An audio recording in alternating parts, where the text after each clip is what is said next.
When is a dress not a dress? When it's a Star Wars reference, of course. Here's why this style icon's look might have been a painful reminder for everyone's favorite helmetless Mandalorian. If there's one thing the Naboo Queen Senator Padme Amidala has taught us in the Star Wars galaxy, you're not a true politician unless you're worthy of the fashion runway. Her iconic prequel trilogy wardrobe blazed a fashion trail for her fellow galactic politicians and cosplayers at Star Wars Celebration.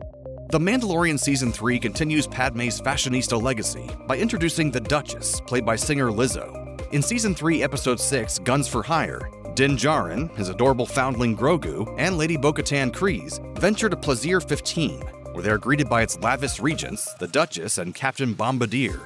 The Mandalorians, save for the enchanted Grogu, find themselves weirded out by the upper crust atmosphere, and out of place in their Beskar armor. Welcome to Plaisir 15, the Outer Rim's only remaining direct democracy.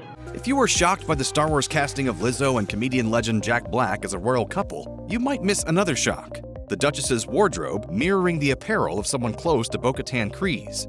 The transparent sashes on Lizzo's torso make the shape of a heart, which pays its respects to the Queen of Hearts in some interpretations of Lewis Carroll's Alice's Adventures in Wonderland.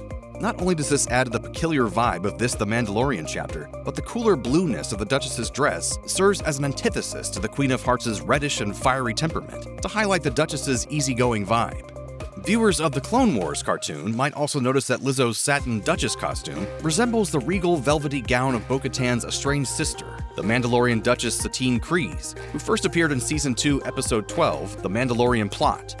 Like Satine's dress, Lizzo's gown flows with dark blue, mingling with purple and teal.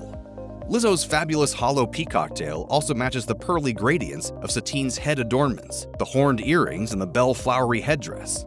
Through the Duchess's silver-spangled sleeves, there's also a sneaky homage to Lizzo's Versace crystal outfit at the 2020 Grammy Awards. So it's a proper mashup of Lizzo and Star Wars fantasy. And Duchess Satine Kryze is a good figure to take inspiration from.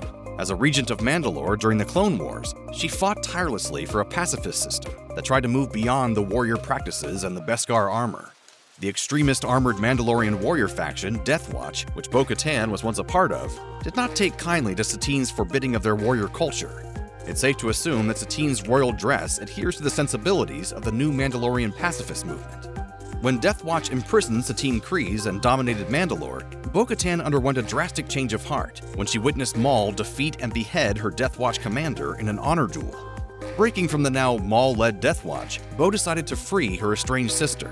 Though Bo-Katan and Satine found themselves having a short-lived warm reunion, they never got to save Mandalore together. Satine was killed shortly after by Maul. While it's never remarked upon in The Mandalorian, Bo-Katan might harbor some funny feelings seeing a Duchess wearing finery so much like her late sisters. Guns for Hire concludes with Djarin and Kryze earning the gratitude of the Duchess, who is more than happy to advocate for Mandalore's independence from the New Republic. This tracks with Satine's legacy, who fought for Mandalore's independence from the Republic. Viewers of the Clone Wars can sense that Bo-Katan's bereavement for Satine drives this lifelong vow. Mandalorians who fight Mandalorians are doomed, and therefore doom any reparations for the fractured Mandalore homeworld. By Star Wars rebels in The Mandalorian, Kryze believes that spilling Mandalorian blood must be avoided at all cost, even in a customary duel. While this may weaken her credibility in the eyes of more dogmatic Mandalorians, she recognizes it as a radical and necessary step to rebuild Mandalore.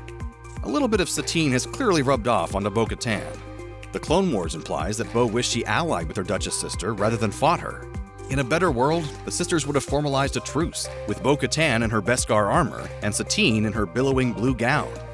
Who would have thought the meaning of a bygone Mandalorian sisterhood would have been woven into Lizzo's gown?